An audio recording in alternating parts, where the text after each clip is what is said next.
Welcome to the Kaiju Podcast. I'm Ralph. I'm Jorge. Today we're discussing Godzilla 2000. Which came out in? 1999, I think. You're right. Yeah, in Japan it was called Godzilla Millennium. Oh, okay. And I saw this in the theater. I saw this movie in the theater. I remember going to like the 3rd Street Promenade or something. And I went with a bunch of friends, and they all fell asleep except for me. That happened to me when I took people to go see Spartacus. Oh, I would have probably fallen asleep. And I was like, all right, I'm not going with people to movies like this. Unless I went to the movies with a bunch of friends, like it was like a Saturday afternoon. It was probably like 2 p.m, and everyone fell asleep because I had taken them to see Metropolis.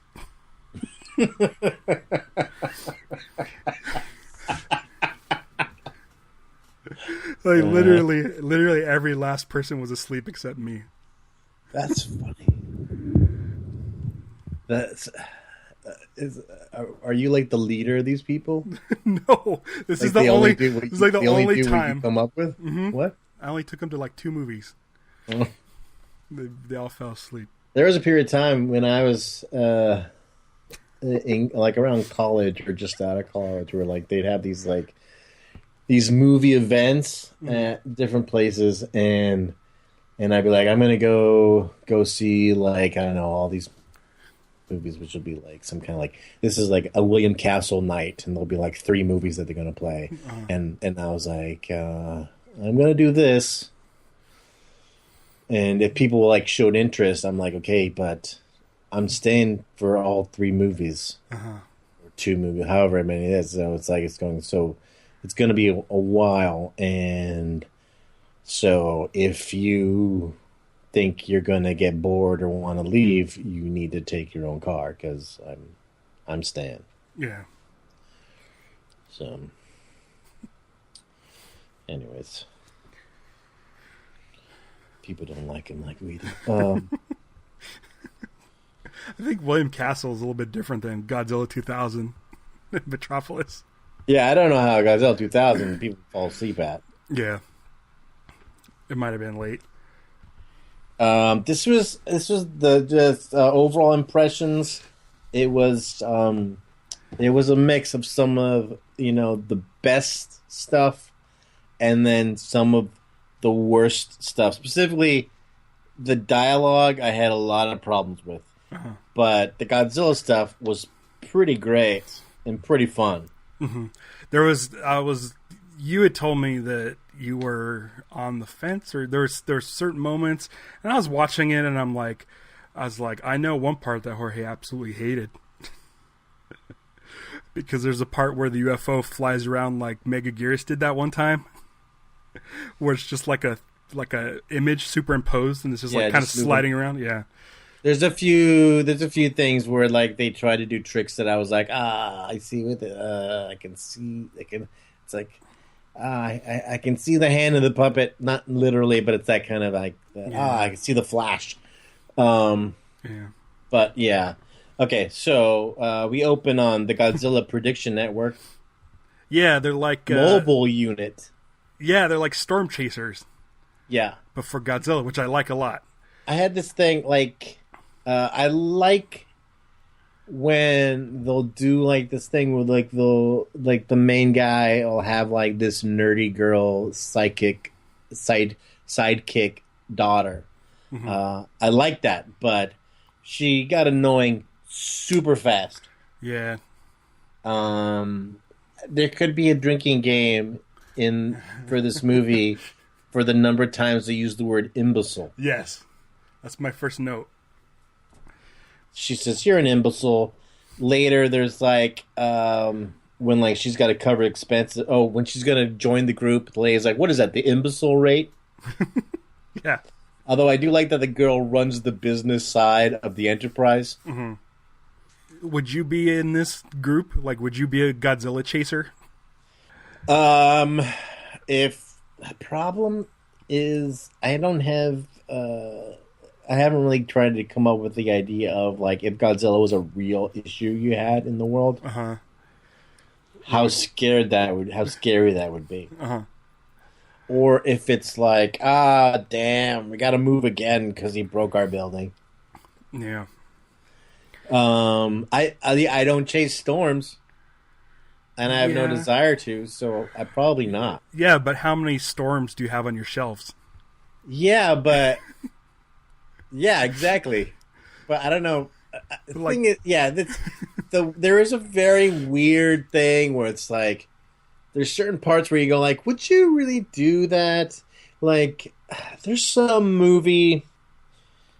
I don't know. I feel like there's a Godzilla movie where like someone's like making like a Godzilla theme park. Yeah, Godzilla versus Gigan. And it's like, would you do that? And like I'm trying to figure out what would be the equivalent. It's like when you see those parks with like the inflatable slides, and then there's one that looks like the Titanic. Oh boy, it's like that. It's like you're taking a disaster and right, exactly. This is. But okay, let's say ride. We both live outside of LA. Yeah.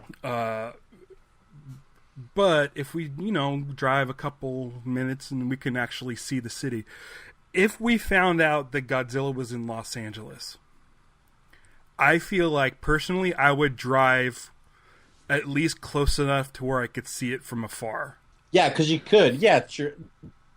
That would be interesting for sure. Yeah, like anything like an alien ship shows up. Yeah, yeah, somewhere where it's like, I don't want to get hit with whatever the radiation or whatever. But then I'm like, I kind of want to get closer. I think these guys get real close. Yeah, they do. To the point where that was part of what I liked when he breathes on their car. Yeah, that was awesome. Yeah. I don't know if I'd be able to do that, but I'd want to get pretty close. Okay, but first of all, compared to watching Daimajin last time, Godzilla shows up 3.5 minutes into this movie. Yeah. And he shows up awesomely. And that's why Godzilla's been around like 60 years. And Daimajin made 3 movies in 1 year. And that's it. Like 50 years ago. I mean, he has a ship in his mouth. Oh, that was awesome. And the way it pans across it sideways before it reveals him was so great. It was kind of, what it reminded me of? The submarine ride, the old from back in the day at Disneyland before it became the Finding Nemo / Dory ride. Where there'd be things, because you had this little vantage point. The whole thing was big, so kind of like they were able to, in a way, tell a story because you couldn't see ahead what was coming. Yeah. It kind of had that quality, and I thought that was awesome. And they also had a really great gag with the guy who finds him, because he drops the ship and you think he gets crushed, but then it cuts to the other side and it missed him, and he runs again, and then the tower falls on him and you think he gets crushed again, but he survives that too. I thought that was awesome. Yeah. That got me excited for this movie. There's a moment when the Godzilla Prediction Network when they're driving, and so the reporter's in the car with them, and there's a part where he says, "If you're frightened, get down." But at that point, they hadn't seen anything yet. Yeah, I wasn't sure why she had to get down. I almost felt like that was cut into the wrong place. He was predicting. just wait. Going to show up. Yeah, it's also after he breathes on, and he goes in reverse through the tunnel. That tunnel chase was cool too, even though Godzilla has to like kind of come over the mountain. I just thought that was exciting. Yeah. But sometimes it has that bug in the blue screen also, where either the image it either wiggles, where the image wiggles in a weird way, so it doesn't match. It loses the fact that they're supposed to be on the same plane. Yeah. Like that happened when he was driving away. And then there's this thing where they're running away from Godzilla. They're driving away from Godzilla, but then suddenly, for some reason, they're driving towards Godzilla. and I didn't find out. I didn't understand how that happened. Curvy road, I guess. Yeah, I don't sure. know. Yeah. I mentioned that they do this water swelling effect, which I think first started in like the '98 American version, but was adapted in the Japanese version, since where the water swells up and then Godzilla comes out of the water. Yeah. And I noticed that the fins on Godzilla's back are purple in this one too. Yeah. I thought the purple fins were only in Mega Gearus, but in this one they are purple. But it's kind of like an iridescent, like where if it hits the light right, it looks a lot brighter than. It's a great suit. Yeah, I really like it.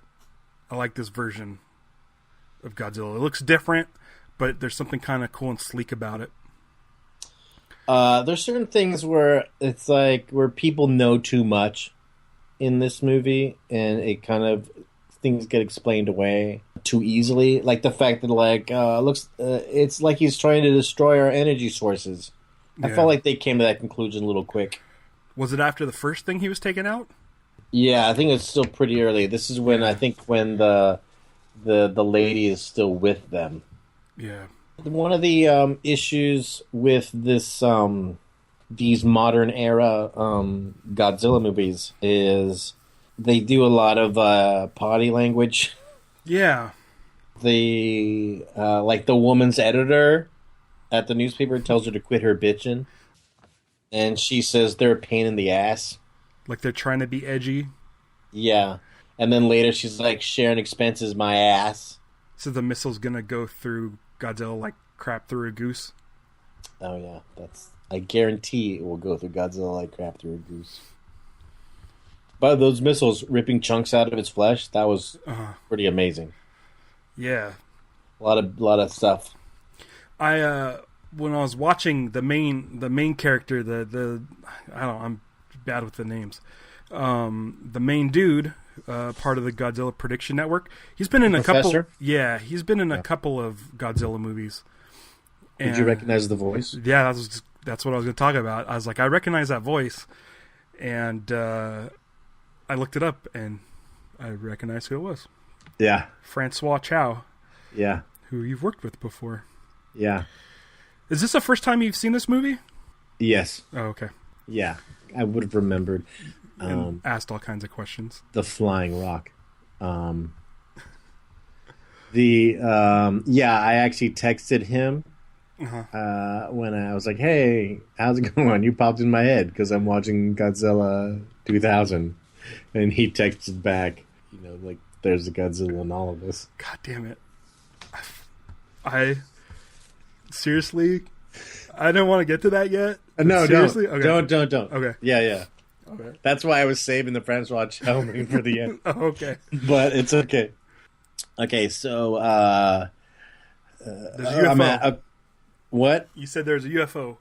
Well, I have this guy that I have my next note is guy getting hit in the head routine. Oh yeah, that was a long bit. There's a couple of weird bits like that at the beginning. There's a dude that's like a chef or something that's hanging out with these guys, and the main dude says, "Oh, you really stink," and he smells his armpits, and then he says, "No, your breath." And then that was it, and it didn't. It's so random. Yeah, and doesn't that's the guy. Like the guy who's hitting the guy with the head later shows up later. He's like drinking sake from a box. He's like, oh, and he goes to help the guy push the motorcycle up onto the van. Yeah. There is a couple blue screen effects when the boats are on the water. Mm-hmm. They're perfectly still. They're not affected by any of the water. Like the fact that they're just superimposed on the water for the boats. And then when the rock comes up from underwater and it rises up to the surface, they did a thing where I'm guessing they couldn't move. They weren't moving the rock. They were keeping the rock still, and they were moving the POV of the background, basically, of what the footage was. Mm-hmm. So you can see that the rock rotates, and it's supposed to give the illusion that it's rising above our heads, that you would see the bottom. but instead they just kind of like twisted the rock. And oh wait, one of my quote notes is, "I don't hear the cabbage being chopped." Yes, and the guy's reading a magazine, but if you look, like some of the cabbage is chopped, and some of it is not. So it's like halfway through chopping the cabbage, he got distracted and picked up the magazine. Guess she was really on him too. Like he was pretty much ready to go. He dished it up. Yeah, that's the other big leap they make was when the Rock shows up and they're like, maybe it's a UFO. It could be a vessel from outer space. Yeah. Oh, okay. Katagiri. From He's the Crisis Control Institute. He's the bad guy, kind of, right? Yeah, but he's so over the top, like manly in his like poses and his face and the way he stands and talks. He reminded me of like the Japanese Bruce Campbell. Like he's that's very great. He's like he's very eyebrow acting, like very his presence was very, very strong. Yeah, just indicated like this is what the guy should be like. Your network is history. I'll send flowers. Looks like I got to send flowers again. Yeah, like there's like people are dying. and he sets up the conflict between the one side that wants to study Godzilla and then the other side that just wants to destroy him. Yeah. But it's like they're like, yeah, study him. You crazy? It says, yeah, well, we have to figure a way to contain him. And I was like, good luck with that. Yeah. How are you going to contain Godzilla? What was that Plan Z? Z Plan from Gamera? Right. That's the only thing. Yeah. I guess that's how you contain him. But then he just shot him into space. The I had this thing. I was like, oh, that's interesting, but Godzilla's fighting a rock. Yeah, that's why I was wondering if you'd seen it before, because like the majority of the movie, you think it's Godzilla versus this rock. Yeah, and then the rock peels away. Becomes a UFO, but it's like, but the UFO is just a cleaner looking rock. Yeah, it almost looks like Flight of the Navigator, but yeah, it totally does. Good. But then at one point I was like going, wait a minute, because I remember in my eBay toy hunting that I've seen a monster that's from this movie. So I was like, oh. And so I knew something was going to happen, but I didn't know it would be a direct correlation or not. But it's kind of cool because I thought like some of the UFO fight stuff is pretty cool, like especially when they're shooting at each other. Yeah, Godzilla and the UFO. Yeah, and then like the UFO, the rocks break off, and it kind of looks like it starts looking like an actual UFO. Yeah, I liked all that. Then it's the guy at the newspaper says Great Caesar's Ghost, which I guarantee was the American production company. Perry White reference. That totally went past me. Swimming Godzilla looked kind of phony. The footprints were cool. I like footprints. I don't think we mentioned that on the last episode with Daimajin, but there's a footprint at one point. And I like when they have footprints in monster movies. So, Regeneration G1. Mm-hmm. By the way, that's the best name you could come up with? Well, the thing is, he seemingly came up with it on the fly. Yeah. But the other dude thought it was perfect. Like, he loved it. Yeah. So, like, I can see if you were like, I don't know, we'll just call it Regenerator G1 and come up with something later, I'd be fine with it. Oh. But so, the fact that... So it's like, oh, shoot. I guess we got to stick with that now. Yeah. Because you like it so much. So, I was starting to kind of have this idea of, like, if he can replicate himself so fast, would it end up being like the Sorcerer's Apprentice, where it just ends up making a bunch of Godzillas? I don't know. That sounds like the ending of Shin Godzilla. Oh, yeah. Which I don't even think I don't even think we discussed that at the end of our Shin Godzilla episode. I don't think we did either, because Shin Godzilla was the one thing we had to watch without taking notes. Yeah, and then we didn't talk about the whole last shot of Godzilla regenerating dudes out of his tail. Yeah, but they're like Godzilla people. Yeah, they're cool. But it sounded like it was just the cells regenerating, but the UFO was able to... Yeah, but wouldn't it just... use that to replicate? Yeah, wouldn't that just be like... Yeah, I was just imagine like each cell could have turned into eventually become a Godzilla of its own. A little tiny one? Yeah, and he'd get bigger as it kept going. Oh, yeah. I was thinking maybe I can keep a little Godzilla. Like action figure size, but I could have it as a pet. Oh, that would be awesome. I'd feed it Hot Wheels. Yeah, but the problem is it'd be like that he'd still burn you. I can make some sort of box to keep him in.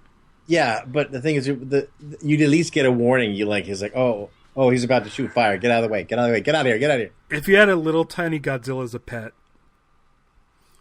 and they had Okay, I like where we're going. Okay, because like there's things where like Doberman owners like pin the ears and cat owners like declaw their cats. Would you de-fire breath your pet Godzilla? I don't think I could do that. It feels like it'd be cruel. It would make sense. Like I get it, but I'll just deal with like my tore up furniture or my burnt. You had to figure out what kind of box you need to keep them in. If you had an aquarium, but if you had like an aquarium with like really good thick glass, like what would your Godzilla aquarium be like? Would it be like a monster island, or would you do like a little city that he can climb around in? Would you have a couple? Yeah, I'd have to have like a replica of Tokyo Tower. Oh my god! But the thing is, let's spend so much money at the pet store. Well, I know, but there's also like the ethical issue. It's like, okay, now are we talking that were these Godzillas raised in a farm from Godzilla Regenerator X? G1, or are these Godzillas that have to be captured wild and then taken as pets? I think here's what's happening.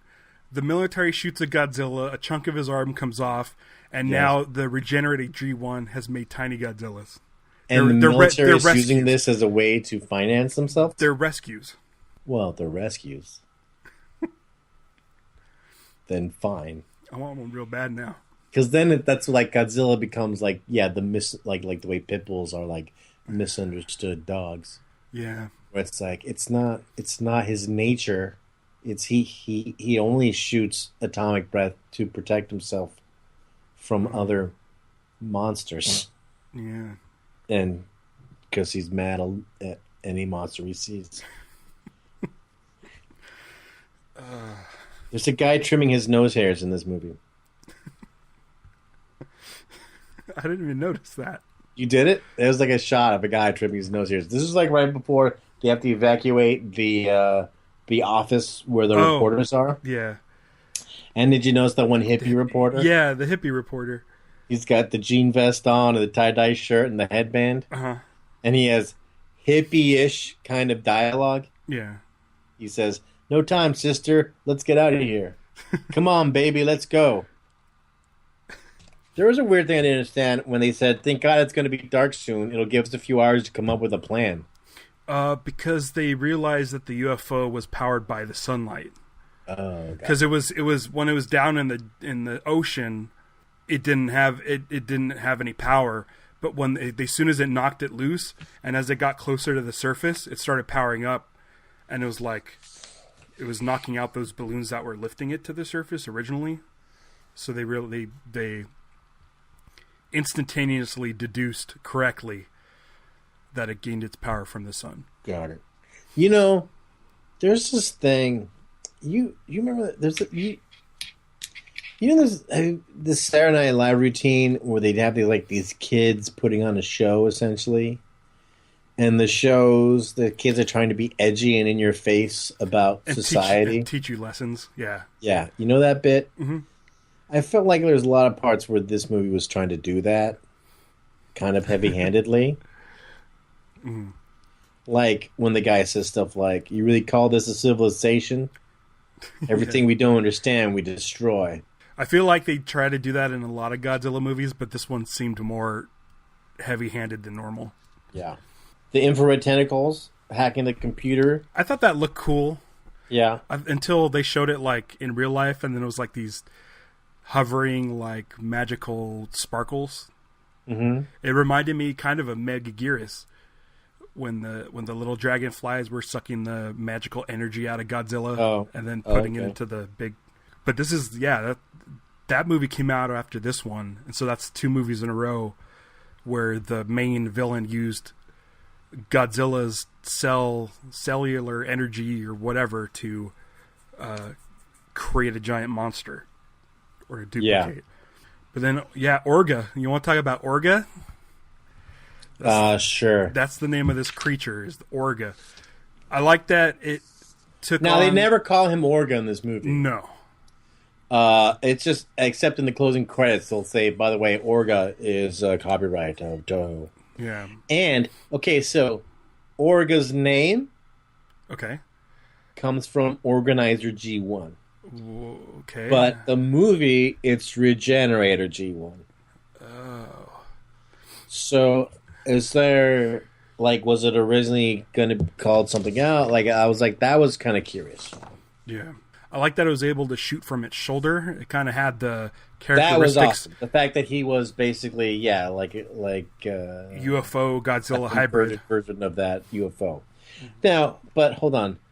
Before we get to Orga, the manta ray octopus thing. Okay. Was that Orga in an earlier iteration, or it's a completely separate thing? I don't know. And how big was the manta ray octopus? I don't know. But you know what I'm talking about. The one that looked like it was from the Abyss? The cute one. Yes. Yeah. I think it was like an evolution. So that was like a larva. It's like that and then becomes Orga. Yeah, because they pull the stuff out. They pull the stuff out of Godzilla and it's kind of in this hovering mass. Yeah. And then it turns into that thing. And then it starts like hardening and I think turning into Yeah, because his head looked like the ship. I thought it was the ship. For a second, that was part of it, and then Godzilla suddenly could damage the UFO. Okay, so so it's a cool monster. How would you? What were the words you would use to describe him? Like kind of like a turtley glob. With a iguana head. The head, there's something I had read where they were saying that the head may have been designed to look kind of like the 1998 Godzilla. Oh, okay. Because he does kind of have that quality head. Like I thought this guy at first the head almost looked like it had a hood on it, like it almost looked like a cobra. But with the big claws, I was like, it was like part the Rancor from Return of that Jedi, and part the Gartham from Dark Crystal. I wrote down Gartham. Yeah, like it felt like that. He somehow was a cross between those two. Yeah. He was bigger than Godzilla. Yes, he had more reach. Yeah, he had the big giant arms that like hung all the way to the ground. In boxing terms, like that's supposed to be an advantage. They also kind of box because like there's this part where like. He kind of ties up with Godzilla, and then Godzilla does this thing where he pushes him away. But then he goes right in for a bite. So I was kind of like, oh, come on. You couldn't just bite him when he was up there close to him? Yeah. But then Orga punches him like an uppercut and then shoots him with his shoulder cannon. Yeah. This thing where, like, the UFO comes between them to stop, to essentially protect Orga for part of that fight. Yeah, like the half UFO. Yeah, I didn't think that he was controlling the UFO when I saw it, but in some descriptions, that's what they say is happening. Oh, yeah. So is Orga like maybe what originally was a being inside the UFO, and then mutated into a giant monster? Yeah, it's almost like the things, whatever is inside the UFO could also in a way be the UFO, where it's like the whatever the aliens don't have a specific body. I don't know, unless it's the manta thing. But yeah, it was kind of it's not fully clear as to exactly what those aliens are. Because in my head at first it was like it'd be a ship, so there should be like a bunch, like a crew of aliens in there. Yeah. But we don't get any indication that that's the case.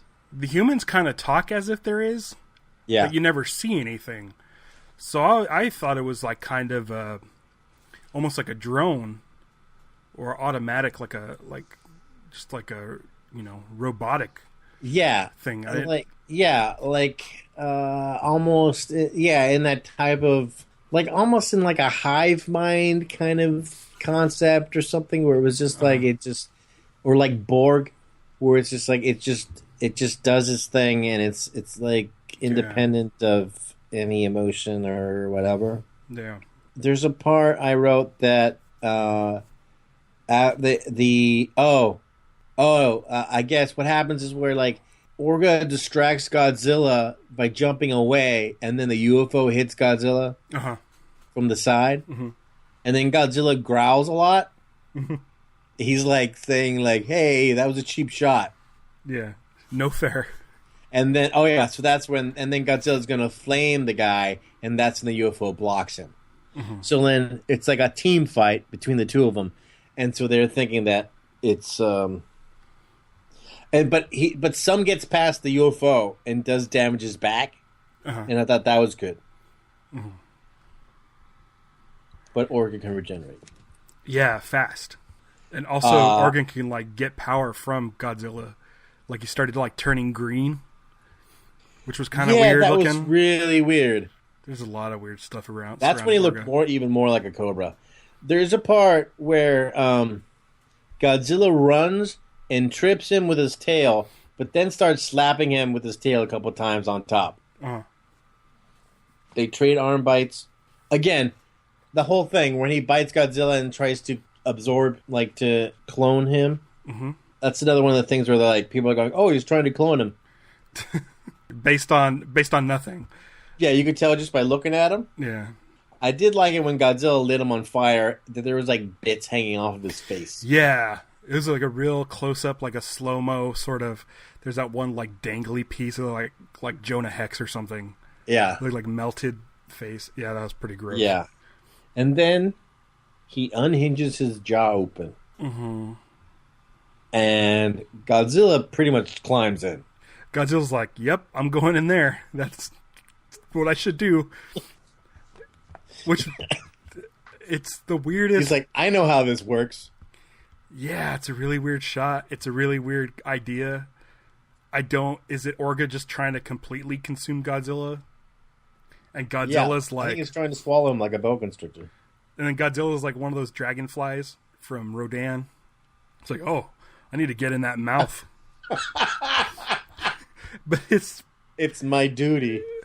I mean, Godzilla's plan works, and I think it feels like Godzilla had it planned out or something.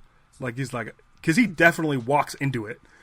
Yeah, it's not like Orga's just consuming him. It's like he opens up his giant grody mouth, and Godzilla walks over, sticks his head right in, and then the thing starts trying to swallow him. But Godzilla has different plans. Godzilla jacks him up, which is I think my favorite part, and one of my favorite things in any Godzilla movie is when Godzilla destroys Orga, and Orga's just like completely obliterated, and Godzilla's just standing there, and his fins on his back are just sparking, like they're cooling down from.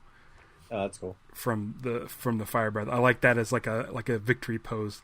And then he celebrates. Yep. Before we get into the ending, Uh-huh. I don't want to just want to click up, check out these. I wrote "nice try, asshole." Uh-huh. Lines in it. What was with the pin box thing? The pin box. The girl had this pin box thing. And to kind of like prove a point, he pushes this thing through it, and it makes like a shape like Godzilla. Oh yeah, I have no idea. Like it's like one of those. It's like yeah, Like, yeah. I know what you're the talking point about. with that? I didn't understand what that was all about. Yeah, I didn't get it either. Early on, there's a part where someone says, "There's only one thing on Godzilla's mind right now," and I was like, "What? To kick a UFO's ass? What?" Feet kicking cars. Oh yeah, the little tiny model cars, but they still like kind of look cool. Yeah, I liked when it was still in UFO form. When the UFO was controlling the power lines to try and tie up Godzilla was cool. Oh yeah, that was cool. I like that. And he turns on the fire to break out of that. I wrote somewhere, I don't know, I don't remember the context, but I wrote scientist goes at some random point. I don't remember that. I don't remember what that was about. Damn. Blast Godzilla falls into the building. I do like it when Godzilla falls into buildings. Yeah, well, Like when them falling down adds more destruction. It's just I like it more than when they're just breaking stuff on purpose. I like Godzilla got tossed in the building and he had to like break free his spikes on his back to get out of it. Broke him off? No, he had to like his spikes were stuck in the building. He had to push himself off of it? Yeah, he had to like shake out of it. Okay. The big finish. Mm-hmm. The showdown between Godzilla Katagiri and Katagiri's cigarette. He just stands there. They're just standing there staring at each other as if Godzilla knows. Facing off. Godzilla seemingly knowing who this dude is and what he's been up to this whole movie. And the three lines go him yelling, Godzilla! And then the professor yelling, Katagiri! And then Godzilla yelling, Skreong! And smashing him. We scientists produced this monster, Godzilla. And ever since, we try to destroy him. But then why? Why does he keep protecting us? Maybe because Godzilla is inside each of us. Explosions. What? I don't. What makes them think that Godzilla is trying to protect them? Have you been outside, lady? Godzilla showed up before the UFO showed up. Yeah. Meanwhile, yeah, and so they're having this moment at the end, and meanwhile, Godzilla's lighting the whole city on fire. Yeah, they're like, oh, it sounds like they're making it... Okay. This line of dialogue would work in the 2014 one, where Godzilla is walking off into the ocean after literally protecting humans from the Motu. Yeah. And it says, right, you know, he's here to protect us. When he's all tired. Why does he do it? Like, I'm exhausted. Even it doesn't make sense. Godzilla's inside each one of us. That doesn't make sense. Would you like to do those lines? Do your performance? I had a music question for you because you pay closer attention to the music. Mm-hmm. There are two music credits at the end of this movie. Okay. One is Ghidorah, the He Had a Monster main title. Okay. And the other one is Godzilla versus Mothra main title. Do you know the differences between the two of them? Offhand, I don't, but I do know that they weren't the normal Godzilla themes. Because I was paying attention to the music in this one because I didn't particularly like the score to it. But then there's a few moments. There's a moment where when Godzilla was like finally coming to like take out this UFO, where they used like the original Godzilla theme, but I knew it wasn't the original one. Mm-hmm. I knew it was from a later film, but I didn't pinpoint which one it was from. Yeah, I know basically two Godzilla themes, mm-hmm. and I don't know if they're the same piece of music or not. There's the one that's just like the here's Godzilla, the bum bum bum bum bum, that one. That's like the Godzilla arrival. You usually get that one as soon as he's coming out of the ocean, which they used in this movie. And the other one, which now I'm trying to play it in my head. Okay, the one that's like da na na da na na. That's the Godzilla Raids music. Okay. Da na na na na na na da na na da na na. Yeah, that one. Yeah, but they just grabbed. Neither of those two are Ghidorah, Three Headed Monster main title, or Godzilla vs. Mothra main title. But they probably use those themes in it. Somewhere. Okay. Yeah. Yeah. We haven't done either of those movies. We should probably get that music in there. But then why? Why does he keep protecting us? It makes no sense because it's supposed to be like he's not protecting you because as soon as they say that, he immediately blows his fire breath in a complete circle, destroying the entire city. Yeah. Like, to shreds. It's like, they're like, listen, this is the small price we have to pay to be protected by Godzilla. He will kill the other monsters that would have destroyed our city, but then he gets to destroy the city. Yeah. That's his payment. I mean, he likes it. We will rebuild, but if another monster shows up, it's going to happen all over again. Yeah. They consider it a victory, but it's probably the most destruction I've ever seen Godzilla do in one breath. Yeah, it's just, and I mean, I thought it was hilarious the way that they're talking like this, and he's just behind them, like, bah, woo! It's like that's how he celebrates, by lighting the town on fire. It would have only been funnier if it was like the Naked Gun, where they're in the foreground and he's in the background, and they're saying the lines as that's happening. Because yeah, that's not a victory. We still have a Godzilla problem on our hand. Yeah. And now we don't have the one guy who was trying to stop him, because Godzilla killed him by shoving him through a building. There was no closing sting on that one, right? No. Because usually those closing stings are left for, like, guess what? He's still alive. Right. Don't tell anybody. But it's not over yet. This one was like, oh, well, we know he's still alive because he's just standing over there blowing shit up. There's no need for a sting. Because if Godzilla did die in this one, the sting would be a vial of Regenerator G1 in a lab. And then it would somehow do a heartbeat. Yeah. Start forming a bunch of little pet Godzillas. Yes. I like it. There's questionable stuff. I like the fights a lot. I think the characters are silly, but I think it would have been cooler if it just stuck with the Storm Chaser guys. Like, the way everyone was speculating accurately. Like, why even bring in the scientists or the military? Yeah. And they didn't really predict anything as far as, like, if Godzilla's coming anywhere. Yeah. Because he was already there by the time before they even showed up, almost. Prediction isn't really the right word for their network. Yeah. Well, this is we've seen now all of the Millennia Godzilla films with the exception of one. So maybe we can hold off on that one. It's not really, it's Godzilla Final Wars, which every time I try to watch it, I'm just like, man, I don't like this movie. Oh, it was great DVD extras on this one too.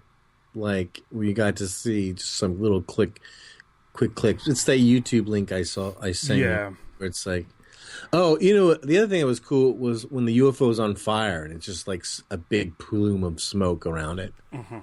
That was pretty cool looking. Yeah. But the part that we both liked of the DVD extra is when the director is talking to the guy in the suit. Yeah, but the guy in the suit's not, like, doesn't have the head off or anything. It's just, it literally is a director talking to Godzilla. Yeah, at the neck. Yeah. I think that, like, I know Shin Godzilla was mostly CG, but man, I wish I could go on the set of a Godzilla movie, like, while they're shooting the models and stuff. Yeah. There's well, after I found that one, because like I saw it on DVD and I was trying to figure out a way to get it to you, then I thought that if I just check YouTube, I could probably find it. Mm-hmm. And then there were other ones, like even older, like 60s and 70s behind the scenes. Oh, really? With like Anguirus doing stuff. By the way, I'm getting a little obsessed with the quadruped Toho monsters. Oh yeah, there's just something like I'm starting kind of like I really kind of am interested in checking out those toys. I just think they're so funny because like because they're on their knees. yeah, him and Baragon are both just kind of like that was what I started like doing searches on in my latest toy hunt. Mm-hmm. Just because, you know, there's just something about them that really makes them. The fact that they have to be on their knees it sets them apart in a kind of a weird. And I feel like they shouldn't have any advantage over Godzilla. Yeah, the only Baragon I managed to get is one, but he's standing upright. Oh. And I was like, nah, find one crawling on one. Knees. Yeah. Want to talk about next episode? Sure. Next, we are going to be doing The Host from 2005 or 6. Did we say 2005? I think it's 2006. I think it's six. Yeah, and at the time of recording, it's available on Netflix, so that's going to be good. Hopefully, it's still available by the time this gets out. That's cool. Yeah, and it should be a different experience. It's a more modern movie. It's Korean. It's Korean, and there's no men in suits. It's CGI monsters, but oh, okay. But it's still monsters messing stuff up. Yeah. And but still, there's always this little level of disappointment on. Yeah. And it's like. But Shin Godzilla fooled us sometimes, so who knows? Yeah. Yeah. And then if it's done like Pacific Rim, where it's like it's still kind of awesome anyway. It's giant monsters. We'll see. Yeah, we'll see. Till then, go to Kaiju Pod. That'll take you to Instagram, Facebook, Twitter, as well as send you to our iTunes page if you're not subscribed. There's also all our previous episodes that you can listen to. And yeah, that's it. Until next time, I'm just going to keep destroying Tokyo. Going to regenerate.